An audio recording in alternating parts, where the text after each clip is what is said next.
अस्सलाम वालेकुम नाज़रीन, मैं हूं अब्दुल याद। 7H न्यूज़ में आपका इस्तकबाल है। इलियास शरफुद्दीन साहब का कहना है कि सनी देओल को गुरुद्वारा से सिख भाइयों ने धक्के मारकर निकाला है और सिख भाई बहुत गुस्से में हैं और इन्होंने कहा कि भारत पूरा बीजेपी और आरएसएस के खिलाफ खड़ा हो रहा है। की वजह यह है कि बीजेपी और आरएसएस सदा लड़ाई की बातें करते रहते हैं। आइए देखते हैं ये रिपोर्ट। अस्सलामु अलैकुम रहमतुल्लाहि बरकातुहू। सनी देओल को गुरुद्वारे से धक्के मार के निकाल दिया गया। सिख भाई बहुत गुस्से में हैं।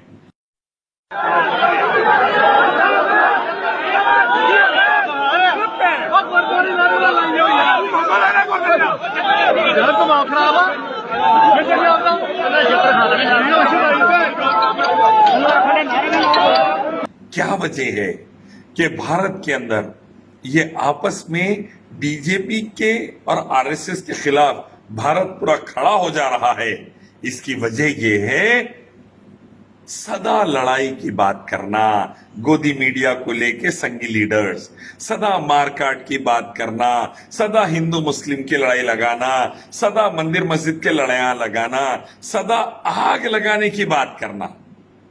अब तो डॉक्टरों को भी यूज कर रहे हैं। वो कानपुर की डॉक्टर जो तबलीगियों को मारने का प्लान कर रही थी, कत्लेआम का प्लान कर रही थी, सदा ये।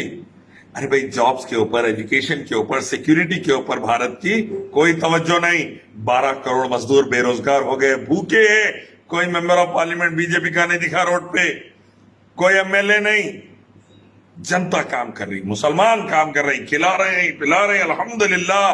80% मुसलमान और 20% हमारे दूसरे भाई खिला रहे हैं, हिंदू भाई। अब ये लोग सिर्फ मारकाट की बात करना, मारकाट। इस वजह से बीजेपी आरएस के खिलाफ पूरा भारत हो गया। देखो, अभी दिल्ली हाईकोर्ट भी फटकार लगाई अमित शाह को की पुलिस को दिल्ली में कि वन साइडेड कर रहे हैं इंक्वायरी।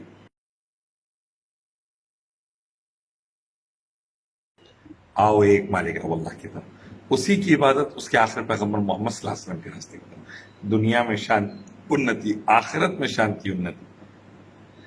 देश बचाओ, देशवासियों को बचाओ, शांति उन्नति की बात करो, जॉब्स की, एजुकेशन की, सिक्योरिटी की, हेल्थ केयर की बात करो। हिंदुओं मुस्लिम याद रखो, पैगंबर मोहम्मद सल्लल्लाहु अलैहि वसल्लम फरमाए थे, जुल्म रहेगा बर्बादी रहेगी, इंसाफ रहेगा, अमन शांति रहेगी। अल्लाह ने फरमाया कुरान मजीद में, इंसाफ से काम लो, चाहे तुम्हारे बाप और भाई के खिलाफ क्यों ना हो।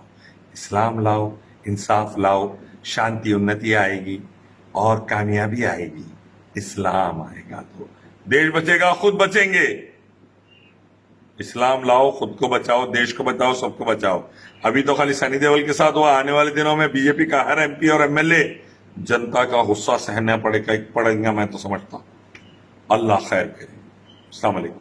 A1 टाउनशिप की एक और नई पेशकश, जहांगीर पीर दरगाह से 2 किलोमीटर पहले मल्टीनेशनल कंपनीज के करीब, जो कि बिल्कुल आबादी से लगा हुआ, बेंगलोर हाईवे से सिर्फ 5.5 किलोमीटर, बीटी रोड से लगा हुआ, तमाम डेवलपमेंट के साथ 5,50,000 में 100 गज का प्लॉट। A1 टाउनशिप में आपका ये छोटा सा इन्वेस्टमेंट आपका और आपके बच्चों का मुस्तकबिल बदल सकता है। आज ही तशरीफ लाएं और A1 टाउनशिप के इस प्रोजेक्ट से फायदा उठाएं। Office at pillar number 235, opposite fisheries department, Rajendra Nagar, Hyderabad. खबर है शहर की, खबर है गाँव की, खबर है सारी दुनिया की। 7H न्यूज पसंद आए तो लाइक कीजिए, शेयर कीजिए और सब्सक्राइब करना ना भूलें। 7H न्यूज, आपकी आवाज।